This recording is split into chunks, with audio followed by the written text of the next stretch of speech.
Amid the fervent pages of China's revolutionary history, the name Zhu De emerges like the silhouette of a once-renowned military commander who gradually faded into the dim margins of history, the lost general of the revolution. He was not the man standing on the podium, rallying the masses with fiery speeches, but the quiet commander on the battlefield who devoted his entire life to building the revolutionary army, only to step back and let the spotlight fall upon others. Zhu De's life was a long epic, at once tragic and heroic, where dazzling victories intertwined with loss and oblivion. The article below has been compiled from many sources. If there are any mistakes or if you know any interesting information, feel free to leave a comment so I can learn as well. Now, let's begin the article. The soldier's first steps. In 1911, China was mired in chaos. The Xinhai Revolution erupted, toppling the Manchu-led Qing dynasty. But instead of bringing stability, it ushered in a new era of division and power struggles among competing warlord factions. Against this backdrop, a 15-year-old boy from the impoverished countryside of Yong'an, Sichuan province, Zhu De, made a decision that would shape the course of his entire life. He left home and set off to join the new army in Yunnan. For a teenager who had grown up among parched fields and years of scarcity, the crisp new uniform and the rifle in his hands were more than just tools to make a living. They were his ticket out of the harsh cycle of rural toil, his gateway to a wider world, and most importantly, a chance to take part in shaping the fate of his country. In those early years of military life, Zhu De quickly drew attention for his strict self-discipline and exceptional endurance. While many soldiers grumbled about the grueling training, he diligently practiced accurate marksmanship in the cold mountain winds, honed his long-distance marching skills, and studied ancient military texts. His diligence and steady demeanor earned him the trust of his superiors, who began entrusting him with important responsibilities. In 1916, during a fierce skirmish along the border, Zhu De was severely wounded in his right leg. The bullet left a deep injury, causing him to limp for the rest of his life. But rather than seeing it as the end of his career, he treated it as a challenge to overcome. Just months after recuperating, he returned to the training grounds, resuming command of his unit and instructing new recruits. From then on, his comrades affectionately and respectfully called him Old Zhu with the limp. In the years that followed, Zhu De took part in numerous campaigns under various warlord generals in Yunnan and Guangdong. It was during these campaigns that he came face to face with a grim reality. Armies, instead of protecting the people, were often reduced to tools for personal ambition. Before his eyes, innocent civilians were plundered, homes set ablaze, and children left to wander amid the wreckage of war. These images etched themselves deep into his mind, sowing the first seeds of doubt, whether merely wielding a gun could ever truly save his country. From exiled officer to revolutionary. In 1922, after years of study and military training in Germany, Zhu De returned to China with a heart full of contradictions. On his shoulders, he still carried the prestige of an officer who had been exposed to the modern armies of the West. Yet in his heart, he was tormented by the sight of a homeland in ruins and a people in misery. Back in his native Yunnan, he quickly realized that advanced military techniques could never save a nation in chains if it lacked unity and a guiding ideal. At first, Zhu De resumed his familiar military career, taking up a position within the Yunnan warlord forces. With his talent for organization and his personal integrity, He earned the respect of his peers and the trust of his soldiers.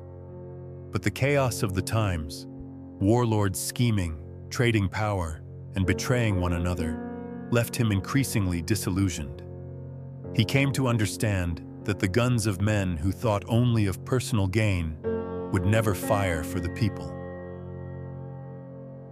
In 1924, the nationalist revolution launched by Sun Yat-sen spread far and wide, and the call to unite the nation and overthrow the feudal powers echoed across the land. Zhu De began to seek a new path. Through old friends and comrades in the patriotic movement, he was introduced to progressive ideas, especially Marxism-Leninism. For the first time, he encountered a doctrine that spoke not only of military victory, but of liberating human beings and building a just society. By 1925, as the May 4th movement's spirit surged anew and waves of strikes swept across China, Zhu De was no longer a mere observer. He quietly supported the workers' and students' movements in Yunnan, secretly connecting with communists and the left wing of the Nationalist Party. He understood that a general who only knew how to maneuver troops would forever be trapped in the whirlpool of power.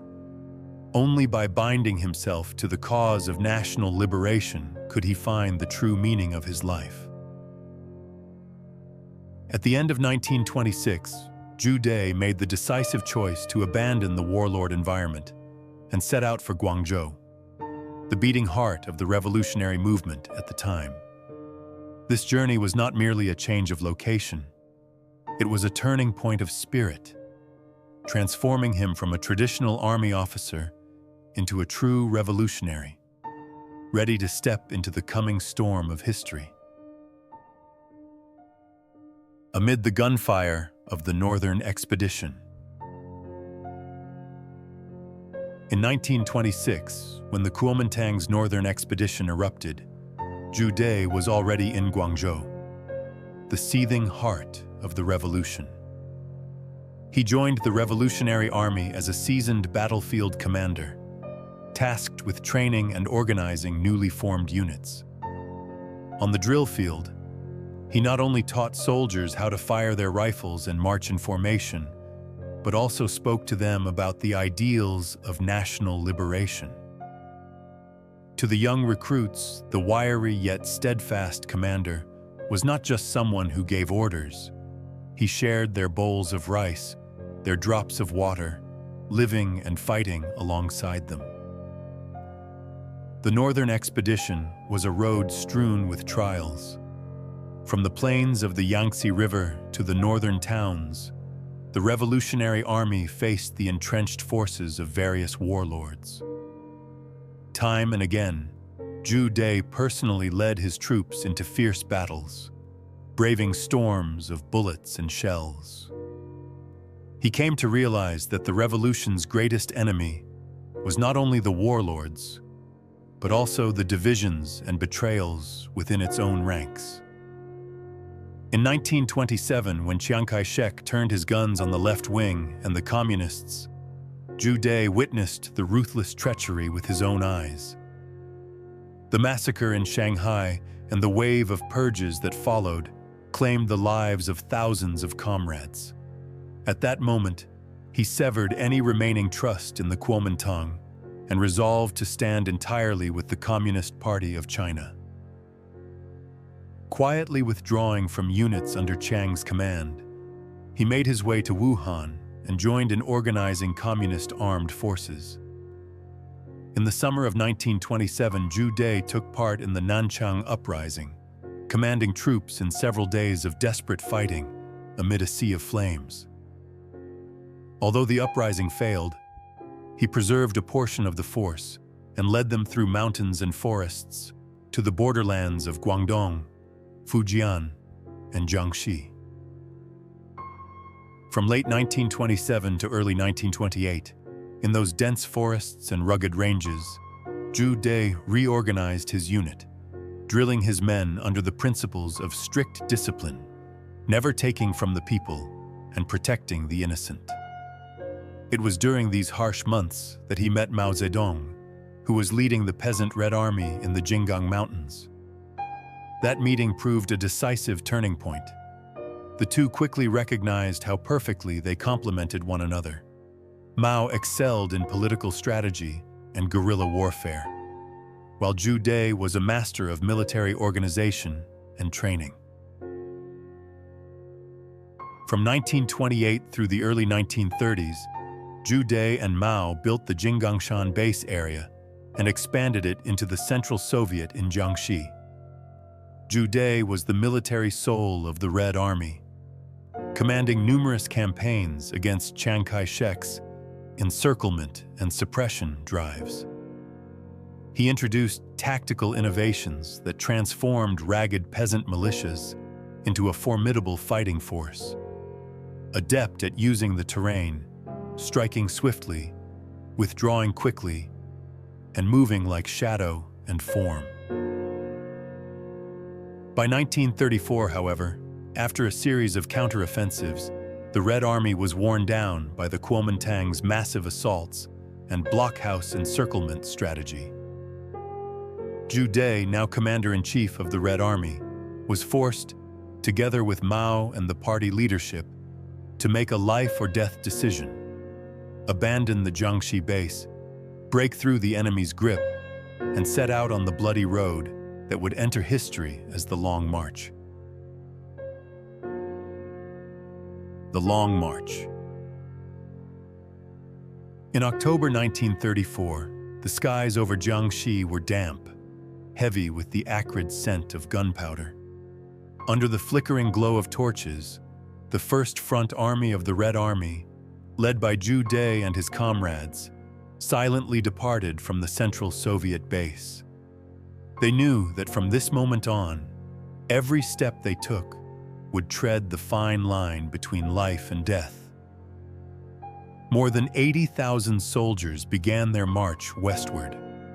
In the very first days, they collided with the dense encirclement of the nationalist forces. Drawing on his seasoned experience, Zhu De adopted a strategy of diversionary attacks, splitting the army into multiple columns to throw the enemy's pursuit into confusion. Each battle was like a double-edged blade, breaking through the encirclement, yet at the cost of hundreds, sometimes thousands, of lives. The days crossing the Xiang River and climbing the Guilin Mountains were among the harshest trials. The river's icy waters surged with a deadly current, sweeping away many soldiers before the eyes of their helpless comrades. On the mountains, rain and wind lashed against their faces, mud rose to their knees, and jungle leeches clung to their legs. Zhu De still marched in the front ranks, never once falling behind, even though his shoes had long been torn apart and his feet bled with every step. He knew well, if the commander showed signs of fatigue, the whole army's spirit would falter. In the winter of 1935, the army reached the Jinsha River, one of the most formidable obstacles of the march. Zhu De personally joined in planning the crossing, selecting a narrow point and building makeshift pontoon bridges. In the darkness of night, thousands slipped silently across, escaping the enemy's pursuit by the narrowest margin. This became one of Zhu De's most enduring feats, not for the scale of the battle, but because it saved an entire army from annihilation. Yet the Long March was not only rivers and mountains. It was also the passage across the grasslands of Sichuan, where the cold wind cut like a blade, the boggy earth swallowed men whole, and food supplies ran dry. Many soldiers collapsed from exhaustion, never to rise again. Zhu De and the other commanders shared their last rations with the weakest among them. Finally, after a full year of unrelenting hardship, in October 1935, the army, reduced to less than a quarter of its original strength, reached northern Shanxi. There, Zhu De joined Mao Zedong and the other Red Army leaders, laying the foundation for the Yan'an base, which would become the heart of the Chinese revolutionary movement in the decade to come. The Long March had turned Zhu De into a living legend, not only a master strategist, but also a symbol of endurance and unwavering loyalty to the revolutionary ideal. From the Red Army to the 8th Route Army. In the summer of 1937, the gunfire at the Marco Polo Bridge rang out like a death knell for all of China. Japanese forces swept down from the north with the force of a raging flood, swallowing land, villages, and the lives of millions of civilians. Faced with the threat of national extinction, the Kuomintang and the Chinese Communist Party were compelled to set aside their blood feud and form the United Front. The Chinese Red Army was officially renamed the 8th Route Army, nominally under the banner of the Kuomintang, but in reality still commanded by the Communist Party. In his early 50s, Zhu De was entrusted with the post of Commander-in-Chief of the 8th Route Army, commanding 3 main divisions and tens of thousands of troops. While many Kuomintang generals favored large-scale frontal engagements, Zhu De knew that his forces could not match the Japanese in firepower. He chose the strategy of guerrilla warfare, using the few to defeat the many, the weak to overcome the strong, striking where the enemy was unprepared, retreating when they were strong, advancing when they were weak. In the autumn of 1937, Zhu De, together with Liu Bocheng and Lin Biao, led the Battle of Pingxingguan, a surprise assault on Japanese supply lines in Shanxi. Under the cover of night, thousands of 8th Route Army soldiers poured down from the mountains, shattering an elite Japanese unit and destroying hundreds of supply trucks and military depots. The victory echoed across China, proving for the first time that the Japanese were not invincible. In the years that followed, Zhu De dispersed his forces deep into the enemy's rear, establishing anti-Japanese base areas in Hebei, Shaanxi, and Shandong. There, he not only organized armed resistance, but also focused on building revolutionary administrations, developing production, and mobilizing the people for the war effort. He often told his soldiers, "We do not fight only with our guns, but with each grain of rice, with the will of the people." In 1940, Zhu De commanded one of the largest campaigns of the 8th Route Army, the 100 Regiments Offensive. Over 100 regiments struck simultaneously at Japanese railways, bridges, and supply depots, leaving the enemy stunned. However, after the initial success, the Japanese retaliated with their brutal 3-alls policy: kill all, burn all, loot all, inflicting heavy losses on many guerrilla bases. Though deeply grieved, Zhu De remained steadfast, breaking his forces into smaller units to preserve their fighting strength. Throughout 8 years of resistance, he rarely left the front lines. His hair turned silver, his steps grew slower, yet Zhu De's eyes still shone whenever he spoke of independence. When Japan surrendered in August 1945, he quietly stood on a hill overlooking the fields of Yan'an, which had witnessed the hardest days of the struggle. There was no cheering, only a faint smile on his weathered face, the smile of a man who had kept his oath to live and die with the country. In the storm of civil war, Zhu De and the fateful battles. The war against Japan had barely ended. The smoke and flames not yet faded when China was plunged into a new conflict, the nationalist-communist civil war. The ceasefire brokered by the United States collapsed swiftly. Under Chiang Kai-shek's command, and backed by abundant American aid, the Nationalist Army launched large-scale offensives against the communist bases in the north. Zhu De, by then already one of the great icons of the Red Army, continued to serve as commander-in-chief of the People's Liberation Army. He understood the reality well. The communists were outnumbered and outgunned, but they held the advantage in morale, in flexible strategy, and in the support of the peasants. For that reason, from the very beginning, Zhu Dai, together with Mao Zedong and other senior commanders, agreed on one guiding principle. Do not confront the enemy head-on when they are strong. Persist in the people's war, gradually wearing down and splitting the opponent. In the first 2 years, 1946 to 1947, he directed campaigns aimed at drawing out and dispersing the nationalist forces, avoiding large-scale battles while consolidating base areas and expanding liberated zones. Even when encircled multiple times, the People's Liberation Army maintained its formations and steadily shifted the balance of the war.